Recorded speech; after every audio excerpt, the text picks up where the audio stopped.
Simhapuri FM బుల్లి కథలు బుజ్జాయి కథలు.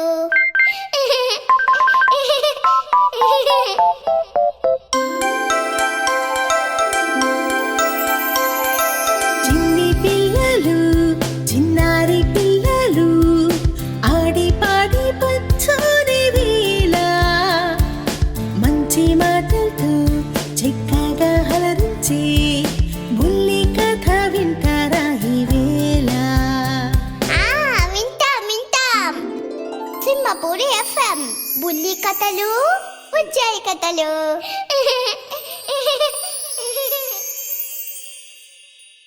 బుల్లి కథలు బుజ్జాయి కథలు శీర్షికన మిమ్మల్ని అలరించడానికి వచ్చేశాను మీ నందిని చైతన్య. మమ్మీ నేను అయ్యో నువ్వు కూడా చిన్ని తల్లి, మరి నీ పేరు చెప్పు. చింతలి ఏంజల్. మరి కథ విందామా?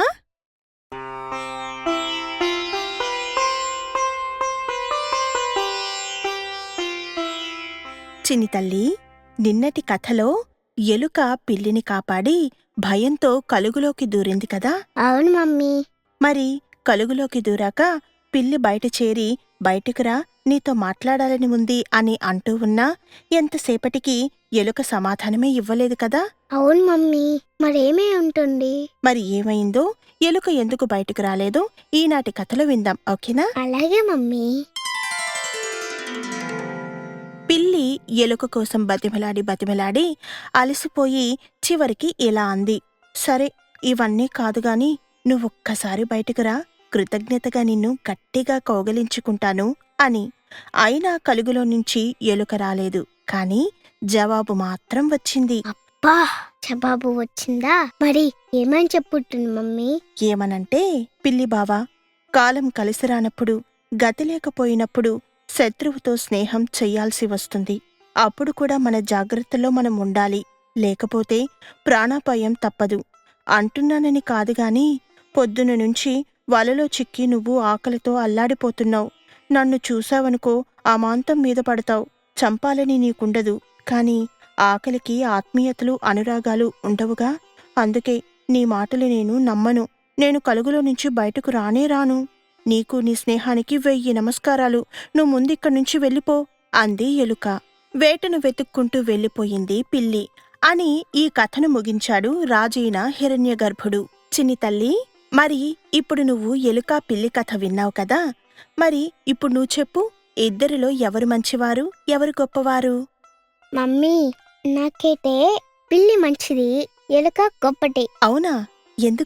ఎందుకలా?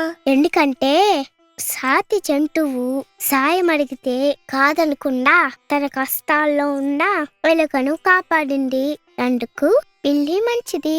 మరి ఎలుక సంగతి అయితే పిల్లి నుంచి కూడా ప్రమాదం ఉంది అని తెలిసినా పోయేవాడు చూస్తే పాపం పిల్లిని చంపేస్తారేమో అని వచ్చే ప్రమాదాన్ని కూడా ముందే ఆలోచించి ఇచ్చిన మాటపై నిలబడి పిల్లిని కాపాడింది. దాన్ని తను కూడా రక్షించుకుంది. కాబట్టి ఎలుక చాలా గొప్పటి. అబ్బా తల్లి, ఏం చెప్పావురా నువ్వు! నీ వయసుకు నీ తెలివికి టెకేబావ్. Thank you mummy. ఇవన్నీ నువ్వు నానే కదా నాకు నేర్పించింది, అందుకే మీకు కూడా టెకేబావ్. బంగారు. సరే కథలోకి వెళితే, కథను విన్న దీర్ఘముఖుడు సర్వజ్ఞుడు కథ భలే బాగుంది అని అన్నారు. అప్పుడు రాజు, కథ బాగోగులు పక్కన పెట్టండి. ఈ కథ మీకు ఎందుకు చెప్పానంటే, అవసరార్థం అప్పుడప్పుడు మనం శత్రువుతో కూడా స్నేహం చెయ్యాల్సి వస్తుంది అని. ఇప్పుడు ఆ అవసరార్థమే మనం నీలవర్ణుని చేరదీశాం. అతనితో స్నేహంగా ఉంటున్నట్టు నటిస్తున్నాం. ఇక నీలవర్ణుని గురించి మాటలు అనవసరం. యుద్ధం మేఘం కమ్ముకొస్తున్నట్టుగా కమ్ముకొచ్చేసింది. శత్రువు కూడా దగ్గరకొచ్చేశాడు. చర్చలు అనవసరం, ముందు ఏం చేయాలో ఆలోచించండి అని హిరణ్యగర్భుడు అంటూ ఉండగా సర్వజ్ఞుడు మౌనం వహించాడు. అప్పుడు రాజు, సర్వజ్ఞ, మాట్లాడవేంటి? ఎందుకా మౌనం అని అన్నాడు. దాంతో మేల్కొన్నట్టుగా సర్వజ్ఞుడు ఇలా అన్నాడు, నీలవర్ణుని గురించి నేనిక మాట్లాడిన మహారాజా, అతన్ని మీ విఘ్నతకే వదిలేస్తున్నాను. అంటే మమ్మీ, ఈ మంత్రి ఇంకా నీలవర్ణుణ్ణి అనుమానిస్తున్నాడా? అంతేనేమో చిన్ని తల్లి. మరి ఆ మాటకు అర్థం అదేగా. విందాం ఇంకా ఏమేం చెప్పాడో సర్వజ్ఞుడు. సర్వజ్ఞుడు ఇలా అంటున్నాడు, ఇకపోతే యుద్ధంలో విజయ అవకాశాల గురించి మాట్లాడుకుందాం. చిత్రవర్ణుడికి అతని మంత్రికి భేదాభిప్రాయాలు ఉన్నాయి. పైగా ఆ రాజుకి మన శక్తియుక్తులు తెలిసినట్టు లేదు. అదలా ఉంచితే చిత్రవర్ణుడు సైన్య సమేతంగా చాలా దూరం ప్రయాణించి వచ్చాడు. బాగా అలసిపోయి ఉన్నాడు. వాళ్ళల్లో వాళ్ళకి పడక భేదాభిప్రాయాలతో తల్లడిల్లుతోన్న శత్రువుల్ని, అలసిన శత్రువుల్ని, ఎదుటివారి శక్తియుక్తులు తెలుసుకోలేని శత్రువుల్ని ఇట్టే మట్టుపెట్టొచ్చు. ఇదే సరైన సమయం, యుద్ధానికి సిద్ధం కండి అని మంత్రి సర్వజ్ఞుడు అనడంతో హిరణ్యగర్భుడు యుద్ధానికి సిద్ధమయ్యాడు. యుద్ధం మొదలైంది. ఇరు వర్గాలు హోరాహోరీగా పోరాడాయి. అయితే అలసిన చిత్రవర్ణుని సేన హిరణ్యగర్భుని సేన చేతిలో చిత్తుగా ఓడిపోయింది. కాళ్ళు తెగి కొందరు, పీకలు తెగి కొందరు, గొంతులోనూ గుండెల్లోనూ గాయాలతో కొందరు మరణించారు. యుద్ధ ప్రారంభం నుంచే హిరణ్యగర్భుడిది పైచేయి అయ్యింది. చిత్రవర్ణుని సేనని అతని తుత్తునియలుగా చేశాడు. వందలు వేలాదిగా చచ్చిపడి ఉన్న సైనికుల్ని చూస్తూ కళ్ళు చెమర్చుకున్నాడు చిత్రవర్ణుడు. ఏం చెయ్యాలో పాలుపోలేదు అతనికి. కాసేపటికి తేరుకున్నాడు. దీర్ఘదర్శిని పిలిపించాడు. యుద్ధంలో పాల్గొనకుండా తన మానాన తనున్న దీర్ఘదర్శిని పిలిచి ఇలా అడిగాడు రాజైన చిత్రవర్ణుడు. చూశావా, సేనంత ఎలా చచ్చుపడి ఉందో? ఇది చూస్తూ కూడా నువ్వు పట్టించుకోకపోవడం, యుద్ధంలో పాల్గొనకపోవడం నీకు భావ్యం కాదు. యుద్ధం వద్దన్నావు, మంచే చెప్పావు. అయితే నీ సలహా విననందుకు ఇంతలా మంకుపట్టు పట్టడం పద్ధతా చెప్పు? మనందరం ఒక చెట్టు కాయల్లాంటి వాళ్ళం. నీకు నేను, వీళ్ళు అంతా కావలసిన వాళ్లే. పొరపాటు చేశాను, నిన్ను నిందించాను, తప్పైపోయింది, నన్ను క్షమించు అంటూ ప్రాధేయపడుతూ తలంచుకున్నాడు రాజైన చిత్రవర్ణుడు. ఆ మాటలకు దీర్ఘదర్శి మహారాజా అని పశ్చాత్తాపపడ్డాడు. మళ్ళీ చిత్రవర్ణుడు ఇలా అంటున్నాడు. యుద్ధం ముగిసిపోయింది. మనం ఓడిపోయామనుకుంటున్నారు శత్రుసేన. నాకు తెలిసి యుద్ధం ఇంకా ముగిసిపోలేదు, ఇంకా కొనసాగుతూనే ఉంది. మనం ఓడిపోయి వింధ్యపర్వతానికి తిరుగుముఖం పట్టలేదు. ఇక్కడే ఉన్నాం, యుద్ధంలోనే ఉన్నాం. నీ సారథ్యంలో యుద్ధం చేద్దాం, నువ్వే సేనాపతివి అన్నాడు చిత్రసేనుడు. దీర్ఘదర్శి తన ప్రవర్తనను ఒక్కసారి గుర్తు చేసుకొని తన కోపానికి ఇంతమంది బలైపోయారా, ఎంత దారుణం అనుకున్నాడు.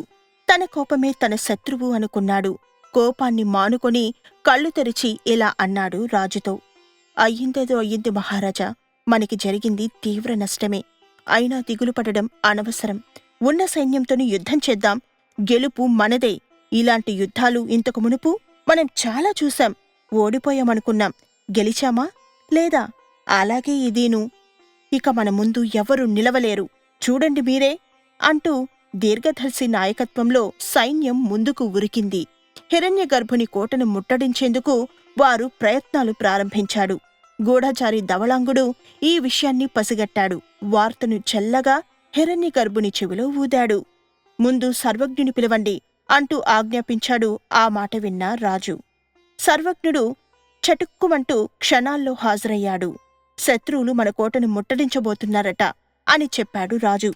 అప్పుడు సర్వజ్ఞుడు, భయపడకండి మహారాజా, ఏం కాదు. ముందు మీరేం చెయ్యాలంటే అని అంటుండగానే ఆవేశంతో, చెప్పు, ఏం చెయ్యాలి అని హిరణ్యగర్భుడు అడగగా, మన సైన్యంలోని మహావీరుల్ని పిలిచి నిన్నటి యుద్ధంలో వారి జయాల్ని కీర్తించండి. గొప్పవారంటూ వారి భుజాల్ని తట్టండి. మహావీరులకు జీతభత్యాల కంటే రాజుగారి మెప్పే కోట్లతో సమానం. అందుకని ఉప్పొంగిపోతారు వారు. నేటి యుద్ధంలో ప్రాణాలొడ్డి మరీ పోరాడుతారు అని మంత్రి సర్వజ్ఞుడు చెప్పాడు. తప్పకుండా అలాగే చేద్దాం, వీరుల్ని పిలిపించండి అన్నాడు హిరణ్యగర్భుడు. అంతలో అక్కడికి ఎగురొచ్చి వాలాడు నీలవర్ణుడు. మహారాజుకు ముందు నమస్కరించి తరువాత ఇలా అన్నాడు. మమ్మీ, నీలవర్ణుడంటే చిత్రవర్ణుని సీక్రెట్ ఏజెంటే కదా? వెరీ గుడ్ నానా, భలే మెమరీ పవర్ చింతలి నీకు. నీలవర్ణుడు వాళ్ళ సీక్రెట్ ఏజెంటే.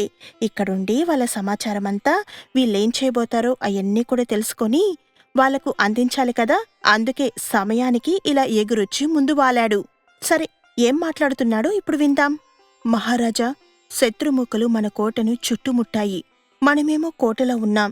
శత్రువులు కోట ద్వారాలను మూసేసి మనల్ని నిరోధిస్తే చేయగలిగింది ఏమీ లేదు. అందుకని దయచేసి అనుమతించండి, నేను ఆ శత్రుముఖును చీల్చి చెండాడి వస్తాను అని అనగా హిరణ్యగర్భుడికి ఏం మాట్లాడాలో తోచలేదు. సర్వజ్ఞుణ్ణి చూశాడు. అదే అవకాశంగా నీలవర్ణుని నిందించాడు మంత్రి సర్వజ్ఞుడు. అబ్బా, నాకు ఇప్పుడు అర్థమైపోయింది మమ్మీ. అంటే సర్పకుడికి నీలవర్ణుడంటే అస్సలు ఇష్టం లేదని. అవును చిన్ని తల్లి, మొదట్నుంచి కూడా సర్వజ్ఞుడు అదే కథ చెబుతున్నది. నీలవర్ణుడు మంచివాడు కాదని, వాడు సీక్రెట్ ఏజెంటేమోనని నాకు అనుమానంగా ఉందని రాజుతో చెబుతూనే ఉన్నాడుగా. మరి ఇప్పుడు నీలవర్ణుడు నిజంగానే సీక్రెట్ ఏజెంట్ అని నువ్వే అంటున్నావుగా. పాపం, ఇంకా ఆ మహారాజుకే విషయం తెలియలేదు కదా. అవును మమ్మీ. మంత్రి సర్వజ్ఞుడు నీలవర్ణుని ఇలా అవకాశం కొద్దీ నిందించడం మొదలుపెట్టాడు. చాలు చాలు, నువ్వెంతో నీ బలమెంతో అందరికీ తెలుసు. మాట్లాడుకు, ఊరుకో. అసలు నీవల్లే ఈ యుద్ధం వచ్చింది. యుద్ధం యుద్ధం అంటూ ఓని తెగ గోల చేశావు. వచ్చింది ఏమైందిప్పుడు? నీతో పాటు మేము ముప్పును ఎదుర్కొంటున్నాం. నీలాంటి వాళ్ళంతా మాటల వరకే, చేతలకి అస్సలు పనికిరారు అని కోపంతో గద్దించాడు. ఊహించని పరిస్థితి. నీలవర్ణునికి నోటి వెంట మాట రాలేదు. మంత్రి సర్వజ్ఞుణ్ణి మౌనంగా చూస్తూ ఉన్నాడు. అదేంటి మమ్మీ, అన్నేసి మాటలు తిడుతుంటే నీలవర్ణుడు కూడా తిట్టనమ్మని అలా మౌనంగా చూస్తున్నాడు కదా. మరి ఎందుకలా మౌనంగా చూస్తున్నాడో విందాం. కాకపోతే ఇప్పుడు కాదు, రేపటి భాగంలో విందాం. ఎందుకంటే సమయమైంది కదా.